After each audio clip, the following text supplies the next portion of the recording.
exiled Iranian Nobel laureate Narges Mohammadi has been transferred from prison to hospital under guard. The 2023 Peace Prize winner has a worsening heart condition, with her lawyer saying she is now between life and death. I'm going to talk more about this now with Angela Diffley, who joins me on set. Angela, obviously, Narges Mohammadi's family, her friends are very worried about her welfare. Just remind us a little bit more about her and what she's endured so far. Yeah, she was awarded the Nobel Peace Prize in 2023 when she was in prison. She was awarded it for the fight against the oppression of women and for a fight for human rights generally. She's 54 years old. She has spent 32 years of her life in prison, in and out. And that is 9 separate trials, 154 lashes over that time. So, to give you an idea of what she has endured in this long struggle over decades for women's rights. Her family are extremely worried about her. She has had 2 heart attacks in recent weeks, the last one on May the 1st. She's been transferred now to hospital. She's under armed guard. They say that she has lost 20 kilos. She's having trouble speaking. They are really extremely worried about her. And they say that, her supporters say she's quite unrecognizable from the woman that she used to be. Very vibrant personality, always fought her struggle with, immense good humor as well. So that is a real worry. Her lawyers have been asking the French Foreign Office to try to intervene in some way.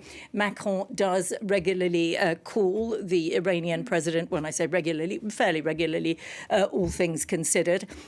But it's very unclear what Emmanuel Macron or the French Foreign Office might do. This is unlikely, her family fear, to be a priority given the war in Iran. And as you say, she has been leading the struggle for a long time. She won the Nobel Peace Prize.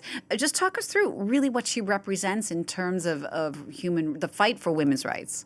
Yeah, I think, many of our people watching will remember Mahsa Amini, the woman who died in police custody, and she was taken into custody for having her hijab, for wearing it incorrectly. She was taken in by the morality police. When that actually happened, Narges Mohammadi was already in prison. So she wasn't there on the first day for that, but she led a burning of the hijab commemoration 1 year afterwards. Throughout her life, she has opposed the mandatory wearing of the hijab in Iran for women.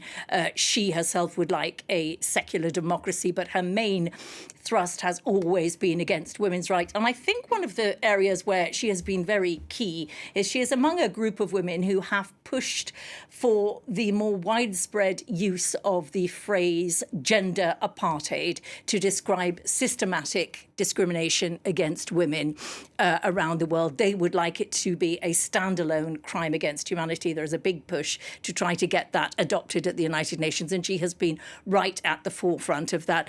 She predicted many times the downfall of the regime in Iran and hoped for many times. She herself was 6 years old when the Islamic Revolution happened and it became the Islamic Republic of Iran.